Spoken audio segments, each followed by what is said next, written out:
Ciao, I'm Mario, a Swiss car guy on YouTube, and we need to talk about my 2008 Lexus LS600h, a car that I've professed in many videos that I love. This is my favorite car of the 4 cars that I owned.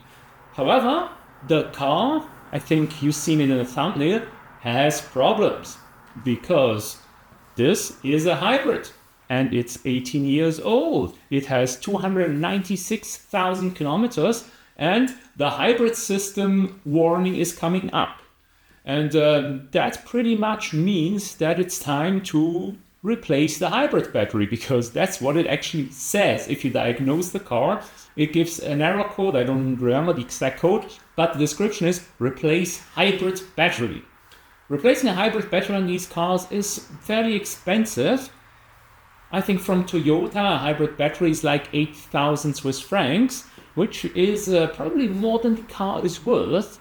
And there are aftermarket options, but even a Chinese battery, how good are they? Will they burn down my car? Will they even work? Who knows? But even a Chinese battery, I reckon, until it's delivered here in Switzerland, it's going to be about 2,500 to 3,000 Swiss francs, which is still a lot of money to invest in the car. Then again, you might say, well, Mario, but you like the car? Yes, I do like the car, but the thing is, the hybrid battery is probably the worst problem the car has, because when that error message comes up, a lot of other systems stop working. So you get every error message available basically on the dashboard. The PCS doesn't work, radar cruise doesn't work, the brakes, they work, but you get an error message that says, stop immediately and contact the dealer. I think it has to do with the regeneration function, because it's a hybrid. It usually regens when you brake, and then it doesn't. It will only brake like so. It still works, but not very well. And also, when the error messages are up, you can clearly feel the hybrid system not working, because the car starts to hesitate on deceleration. When it's usually very smooth, it's kind of because the hybrid system isn't working. And I think another problem with the hybrid system not working, and this is pure speculation on my side because I don't know it for sure, but I reckon when the hybrid system doesn't work, the 12-volt battery in the car isn't getting charged either, because this car does not have an alternator.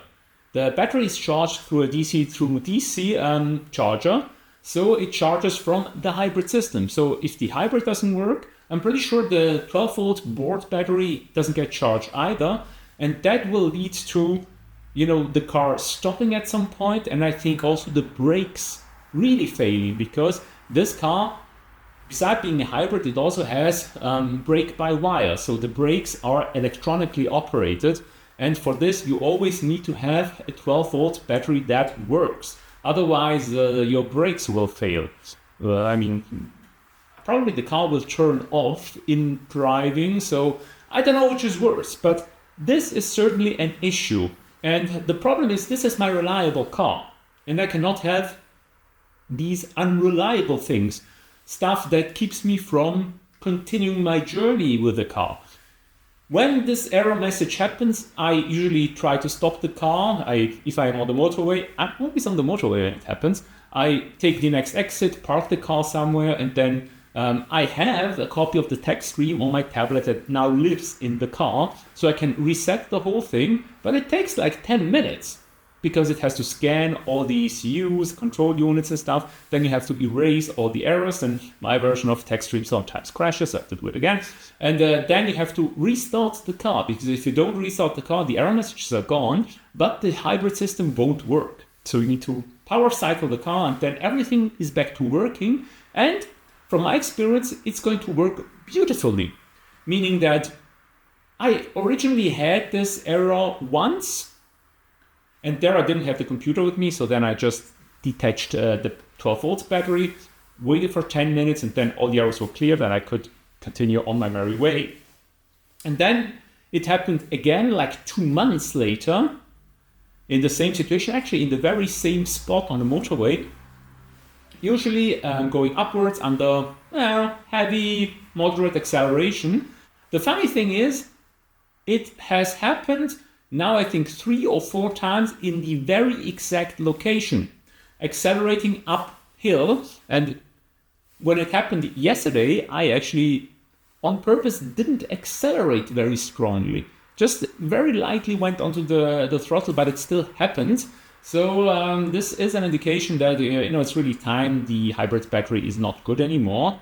I do have one suspicion though, because whenever the error happens, once I arrive at home, even though I've driven like an hour on the motorway, my 12 volt battery is low.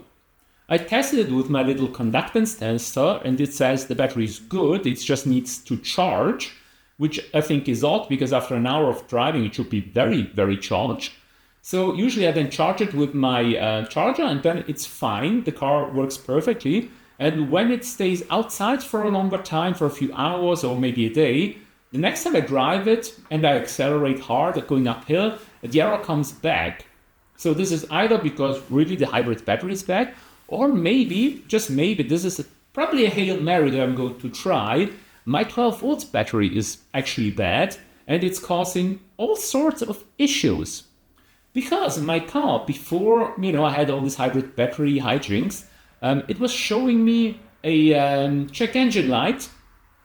And then I read the codes and it said it's with the cam phaser something. There's apparently a valve that can get stuck, so you can replace the seals or something like that. And it used to do that all the time. So I was driving around for weeks with a check engine light that sometimes would go away, but most times would come back. And since I manually charged the 12 volts battery a month ago or so, that error message has never returned.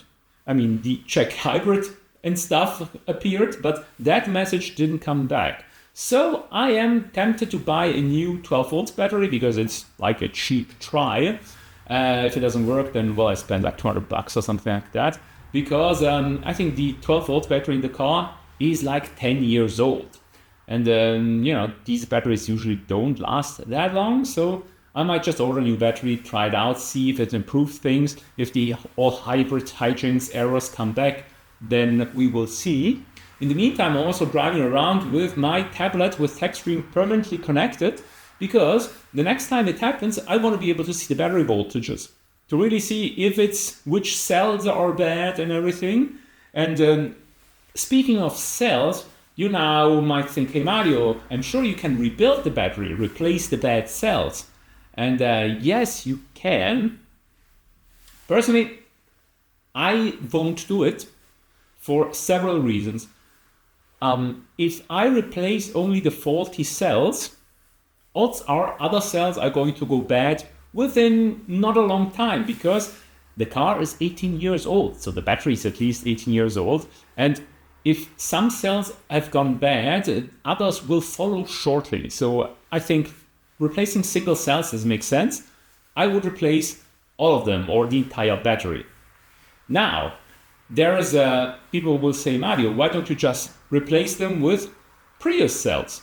Because Prius battery cells have become very ubiquitous and quite cheap, so you could rebuild the battery with Prius cells, which on most Toyota hybrids, and I think even some General Motors hybrids that use Toyota technology, is a great idea. The thing is, this car uses different cells from the Prius. It just does, because Lexus in their infinite wisdom thought, well, for this car we just use other cells.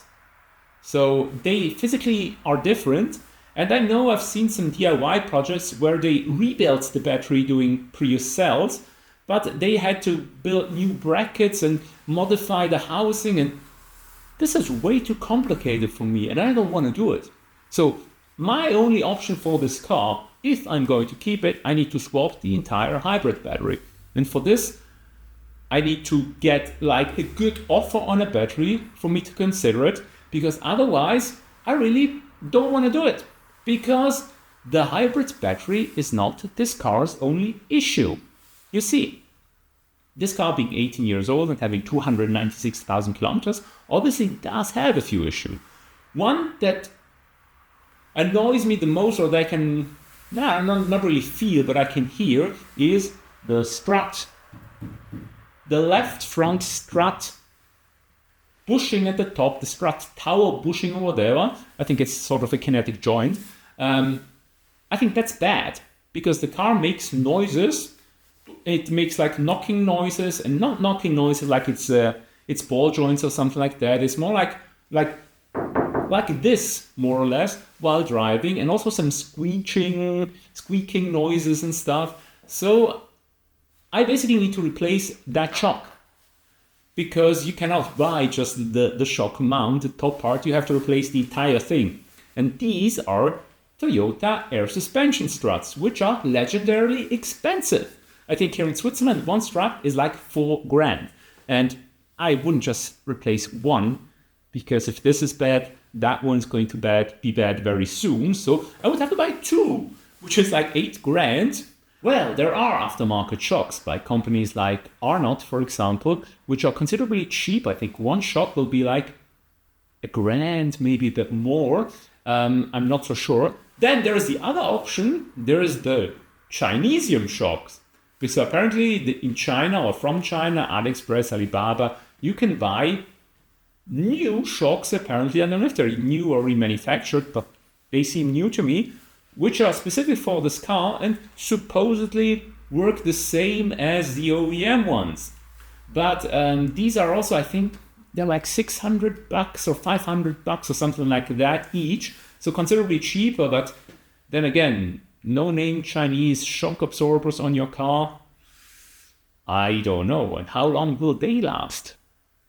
I mean, I already feel guilty because when I had to do the ball joints and the suspension links on my car, I put Fabest links on the front and not OEM Toyota to save a couple $100. So going with Chinese shock absorbers, I don't know. It doesn't seem like a good option. Plus, of course, it's an old car with high mileage, so stuff will break anyway. And also, I mean, the rear muffler, I think, the rear muffler is not very good because this is the exhaust tip from that muffler. It rusted off. So if the exhaust tip is rusting off, I mean, what's next? The whole muffler at some point will also be bad, so we'll have to replace a muffler. And yeah, a muffler is not a big expense. I think from the Toyota dealer it's like $1,000 or something like that. There are aftermarket ones that are like, I think $200 or something like that, which is considerably cheaper. Technically, I'm not sure whether they are actually homologated. I think they're not homologated. They wouldn't be allowed, but I think that wouldn't be an issue. But it just shows the car is old. It's starting to have age-related problems. For example, also, it's starting to show some rust underbody rust. Yes, I know it's surface rust. It will take a lot of time until it's completely done. But still, the car's starting to get rusty and old. And also, my car is missing the panels underneath, the plastic cladding. They disappeared at some point. And this also annoys me. Oh, and there's also the steering wheel. The extending steering wheel that's still broken. I still fixed it in place. I received the little gear, replacement gear, but I have not put it in yet. First off, because I don't know if it's worth doing the work, since I might get rid of the car. And also, I've been having a bit of back pain lately. So contorting into the car, because you need to contort under the dash in order to install that thing if you don't want to uninstall the whole steering, which I do not. Yeah, it's something that currently doesn't work for me because my back is not really suited for the job. And this week also I slipped on some ice, and yeah, I was going to salt it because I thought, oh, there's a patch of ice, I need to salt it. And then I went to get the salt bucket, and then I slipped onto the ice. So I'm in different kinds of pain as well. So this is why I also do not work on the cars right now.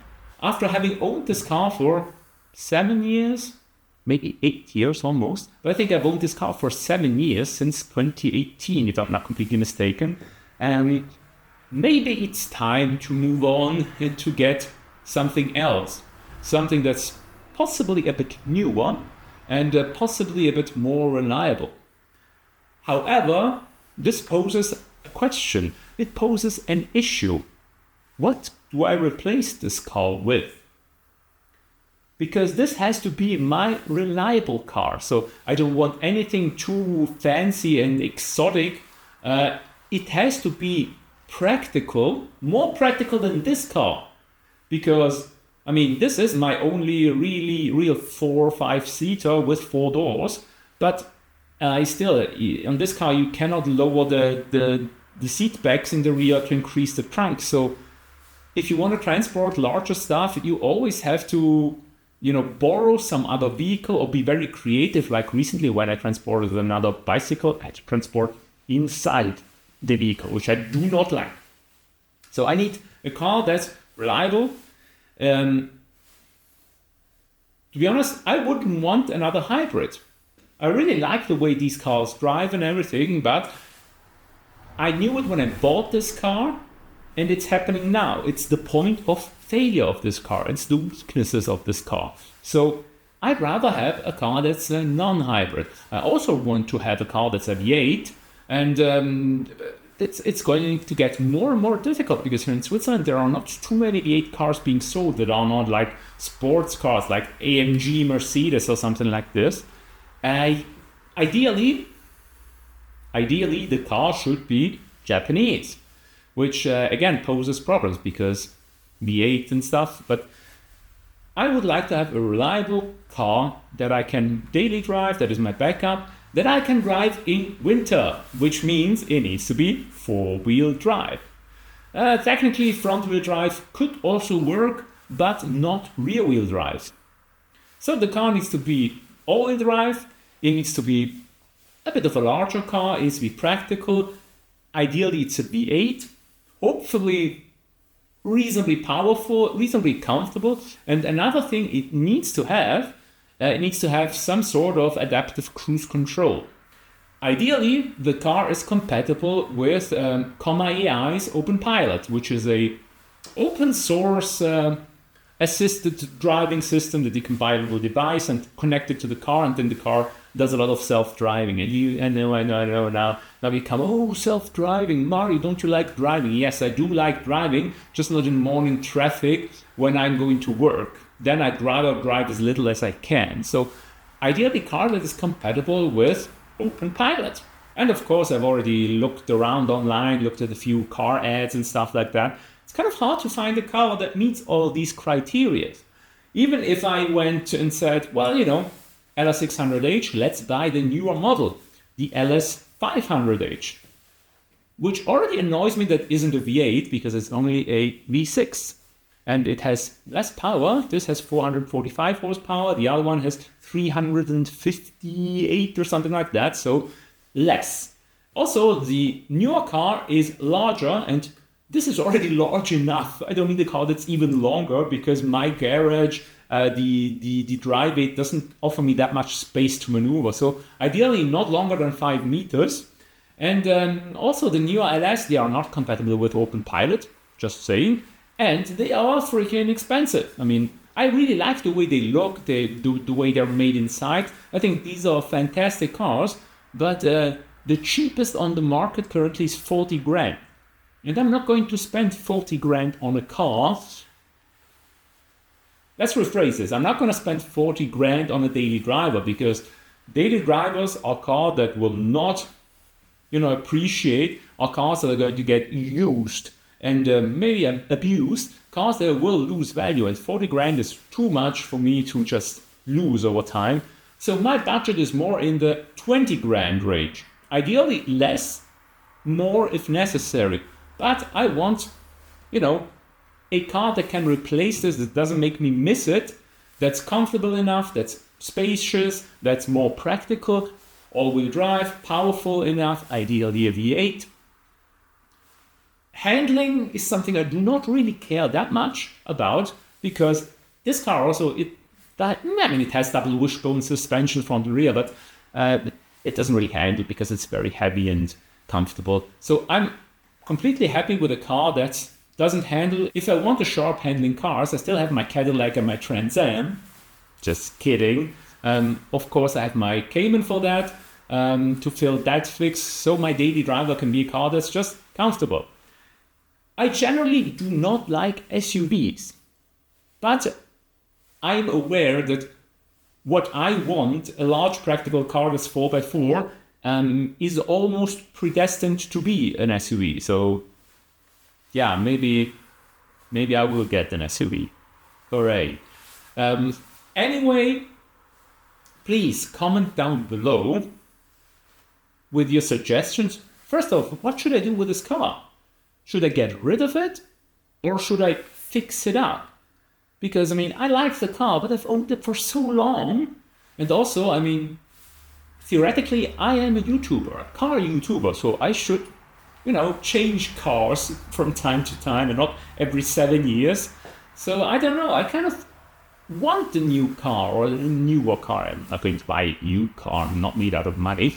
But write down below, what should I do with this car? Or if you have had these issues with your car, do you know what it is? Is it really the battery? Will my 12 volts battery trick work possibly? I have no idea. But also, comment down below, what car should I get? And yes, don't write Ferraris and stuff like that. It needs to be practical. It cannot be another coupe. I already own 3. I need a car that has like 4 doors or 5 maybe. That's practical and that works.